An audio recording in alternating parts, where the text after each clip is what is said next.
Vamos a conversar primero con el analista internacional René Betancourt. Este año ya van más de 4.600 asesinatos, solo en los primeros 6 meses del año. En el 2024 fueron casi 8.000 homicidios durante todo el año. Pero nos damos cuenta de la magnitud, ¿no?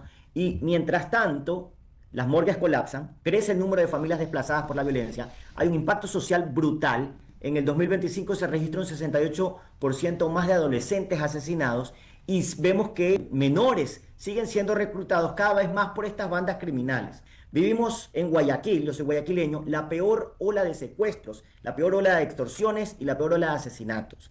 Y mientras tanto vemos que se organizan marchas desde el poder. Y el problema no es que se marche, está muy bien marchar, siempre y cuando esas marchas vengan desde la ciudadanía. Pero cuando esas marchas se organizan desde el poder, y ahora tenemos una segunda marcha, la primera fue contra la Corte Constitucional, la segunda marcha es en contra de la inseguridad y es organizada desde el poder. Cuando es el poder de turno quien debería dar seguridad, esa marcha pierde legitimidad, ¿no? Eso es importantísimo.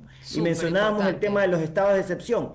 En lo que va el gobierno de Noboa, ¿no? Hemos tenido, desde el 2024, hemos tenido 14 estados de excepción. Y en este año, solo en lo que va de este año, hemos tenido 6 estados de excepción. Hoy tenemos un Ecuador que proyecta más de 50 homicidios por cada 100.000 habitantes. Esto en el año 2025. Esta cifra es mucho mayor a la del año del 2024. Estamos hablando de que va a haber unos 10.000 asesinatos en un solo año. Esta es la tasa más alta de toda América Latina. Estamos por encima de Honduras, estamos por encima de Venezuela y vemos que la militarización interna, vemos que los estados de excepción que mencionabas al comienzo de este programa no han servido. Apenas han logrado mover la violencia de un lado a otro. Y hoy la violencia no solo golpea a la provincia del Guayas, sino que también vemos que los ríos es afectada, la Amazonía y los cantones mineros. Y esto es muy grave. No podemos decir que esos estados de excepción hayan logrado ningún resultado tangible. Los muertos no marchan, pero los muertos se cuentan. Y tenemos un desfile oficial. Sí, es oficial, pero las víctimas son reales. Y mientras el poder posa para la foto, las morgues se siguen llenando, Geraldine.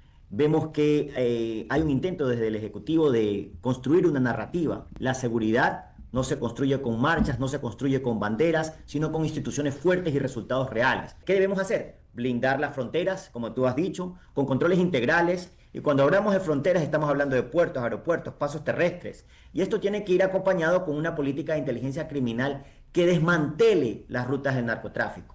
No se trata de posar en desfiles, sino hacer una depuración real de las fuerzas del orden. Se necesitan mecanismos de control internos que sean rigurosos, procesos de vetting a los militares y a las fuerzas policiales. ¿Qué son y mecanismos procesos de rendición de cuentas. René, procesos de vetting, ¿qué es eso? Explícanos. Procesos de vetting es cuál es el perfil que se requiere para un servidor de las fuerzas del orden, sea militar o sea policial.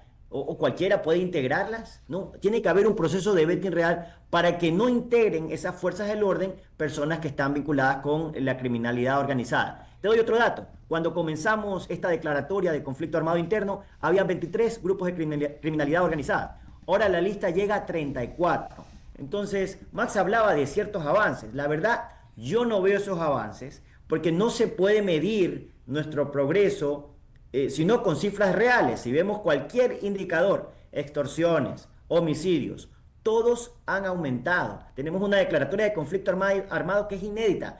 En ningún lugar del mundo, ningún país ha declarado un conflicto armado para luchar contra el crimen organizado. No lo hizo Perú cuando luchó contra Sendero Luminoso, ni Italia cuando luchó contra la mafia italiana, ni Japón cuando luchó contra Aung San Suu Kyi, y podría seguirte nombrando Colombia. Países que no han tenido que recurrir a la figura del conflicto armado interno para hacer lucha a la criminalidad organizada, y siendo que estamos supuestamente por un decreto presidencial en un conflicto armado interno, no tenemos resultados. Entonces ya es momento de que el gobierno se pregunte, ¿es este el camino? ¿Estamos haciendo algo mal? Deberíamos dejar de buscar excusas, porque en un momento era el correísmo, era la excusa, luego cambiamos el correísmo, ahora son los jueces, particularmente los jueces de la Corte Constitucional, y ahora vamos a organizar una marcha contra la inseguridad, disfrazando el poder de ciudadanía. La constituyente definitivamente no es el camino. Vemos que ya el gobierno ha tenido un desgaste importante. Antes de la visita de Marco Rubio al Ecuador, vemos que había una caída importante en la popularidad del gobierno, en la aceptación del presidente Noboa, y hay un desgaste en el ejercicio del poder. Y a medida de que el presidente sigue ejerciendo el poder, el desgaste va a ser mayor.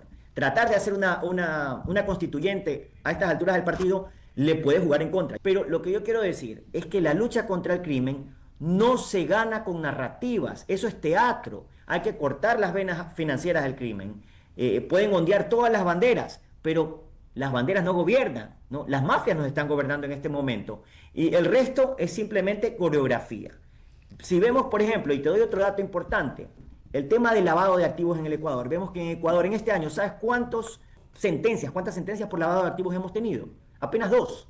Si comparamos con un año en Colombia, son 30 sentencias de lavado de activos. Entonces vemos que no se está luchando de manera eficiente y robusta contra el crimen, sino que hay mucho teatro. Cuando cogen una persona y salen esos, a veces jóvenes, flacos, se le ven las costillas y dicen, aprendimos a un capo de la mafia. Ese no es un capo, ese es un muchacho que está delinquiendo. Es terrible lo que está haciendo, pero no es un capo.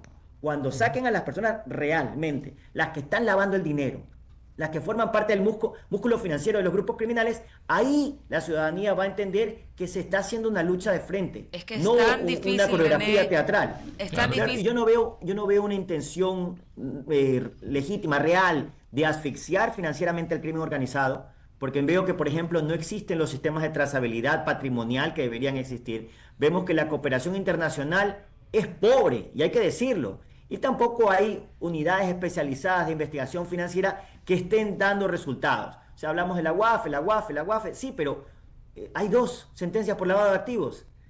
Entonces, ¿dónde estamos? Entonces, yo no veo que se está haciendo una lucha real y nos concentramos en buscar culpables de ocasión y en vender narrativas a la ciudadanía, o vender humo, si queremos utilizar palabras llanas. Y el humo se acaba, y la paciencia de la ciudadanía se acaba. Y eso se ve... Si puedo comenzar, ¿no? Marchar no es gobernar. Camisetas y banderas no bajan homicidios. La paz se gana no en desfiles, sino fortaleciendo las instituciones.